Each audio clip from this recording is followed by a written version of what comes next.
everybody. Teresa Rosado. Please join me today as we prepare some ground for a new patch in our walking history garden. You're going to wonder, what is that? Well, bit by bit, I'm going to share with you throughout the week exactly what that is and how you can be a part of that. And we are reconnecting with the history of our botanical and culinary building blocks.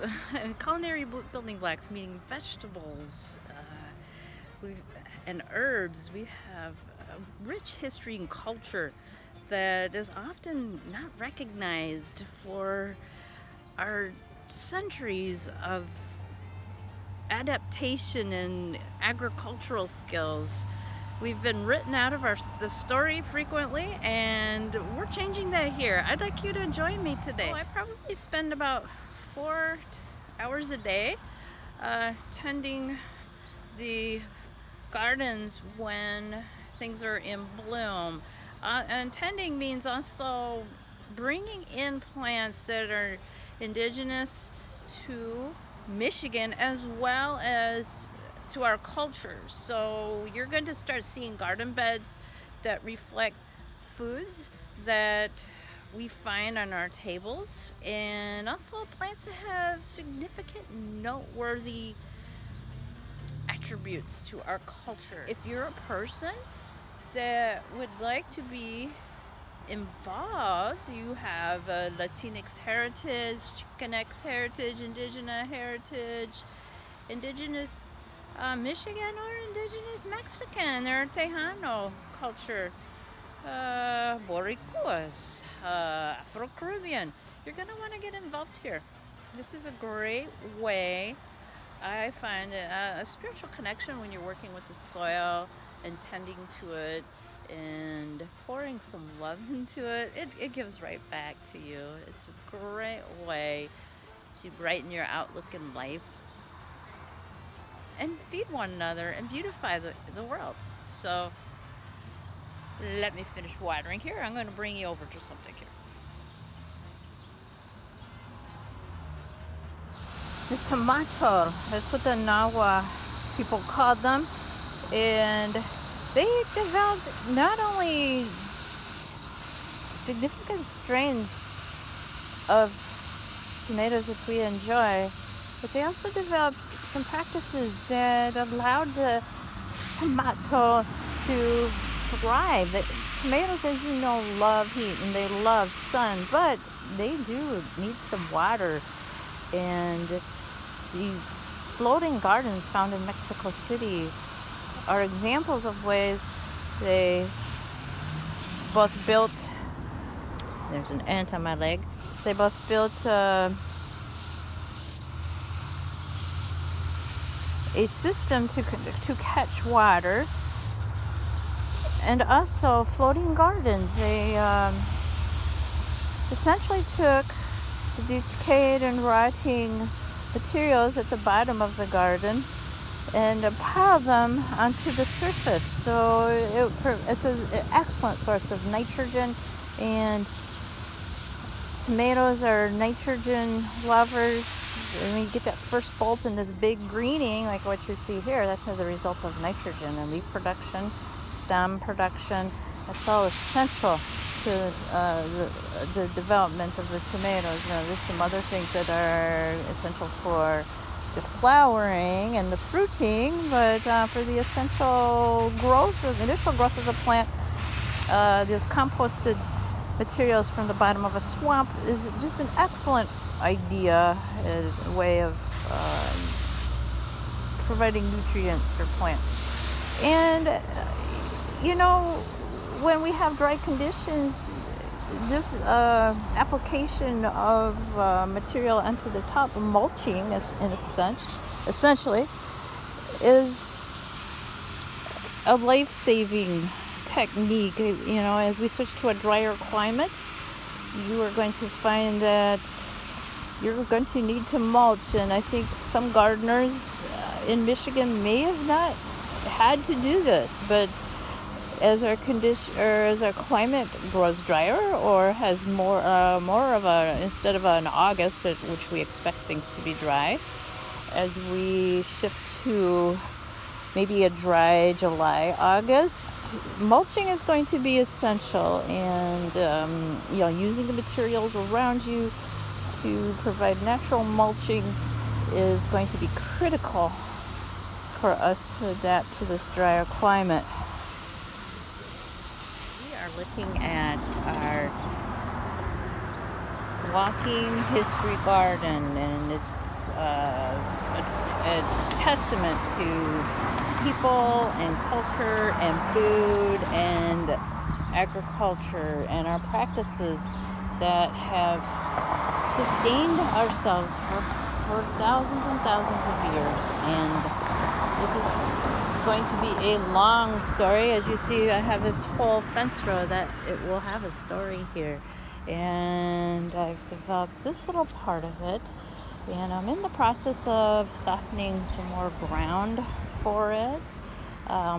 This is one of our least developed sections of the property. It's frequently very hard to mow because I can't get the mower up in here, and it always needs weed whipping. A lot of times these will just grow very high, and I can get ticketed from the city for having really tall things, but I do not get ticketed for growing things. And I also like the idea of having something both beautiful, useful, and educational for all of us to look at. So we have plants that are attributed to Africa in this section here, and our Afro-Caribbean culture and heritage is a testament to the endurance and longevity and the ingenuity of people to survive.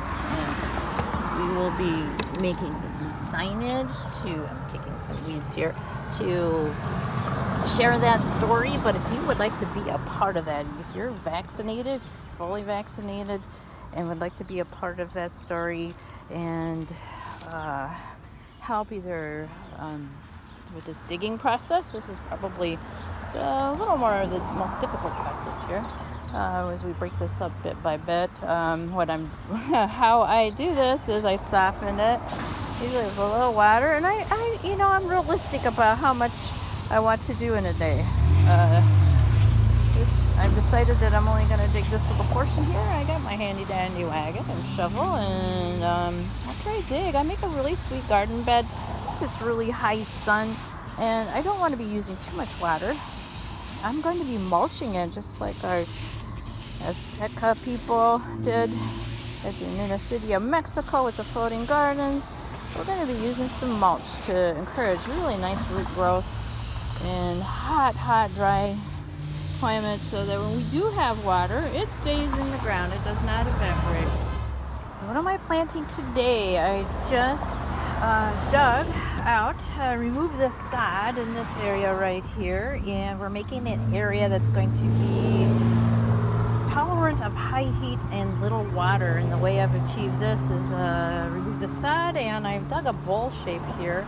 I've put in really nice composted soil in like little areas here. I don't know if you see this. I've kind of dug these out, and actually they're very wet, so I could actually dig it. And I'm going to be planting it very soon. I'm going to plant our Cempasuchil today. It is ready to go into the ground. Look at how nice that looks. We're going to put that in here, and then I'm going to apply some mulch to retain water, and that way when we do have moisture in this area, it will be less work and also very efficient.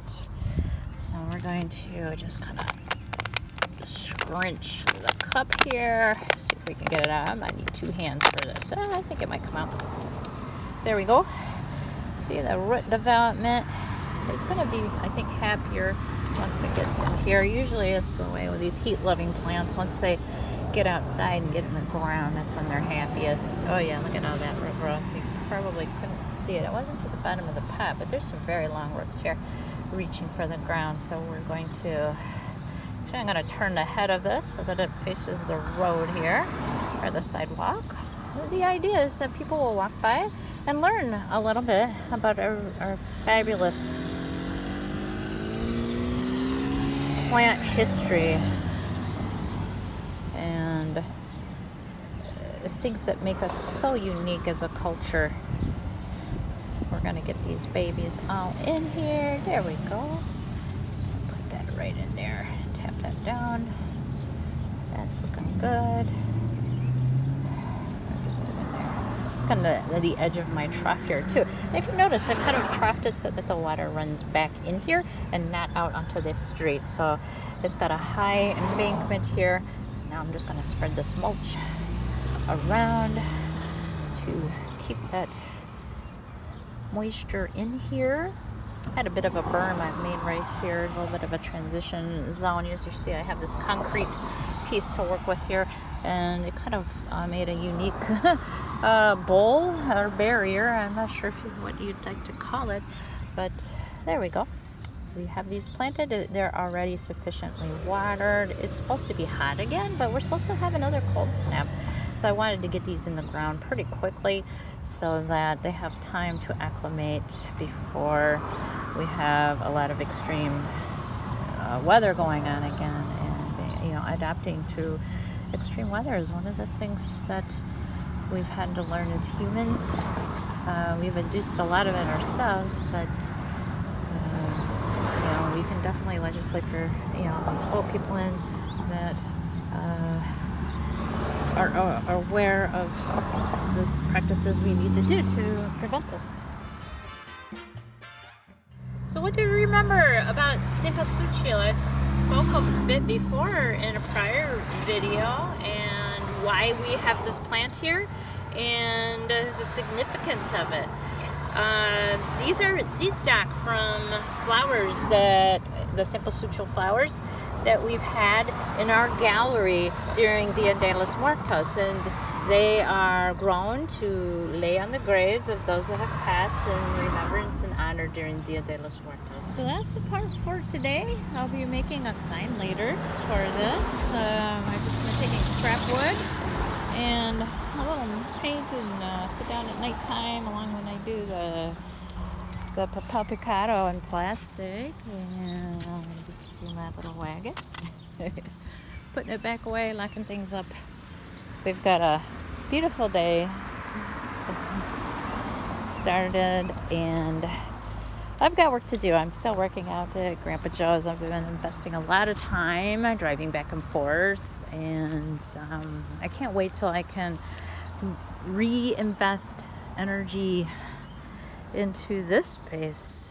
I'm trying to keep a schedule where I can do a little here without feeling overwhelmed, and but it is energizing for me to do this and to maintain a connection to the land and celebrate the people and cultures that have given us so much throughout history, and agricultural practices of our people have been critical for our survival as humans. And I want to celebrate that with this garden. Okay. So on that note, I'm going to pack things up. I got some work to do today. Thank you for joining me. And hey, if you get some time to volunteer to help in digging and patch by patch expanding our garden, I would love your help. Talk to you later. Bye-bye.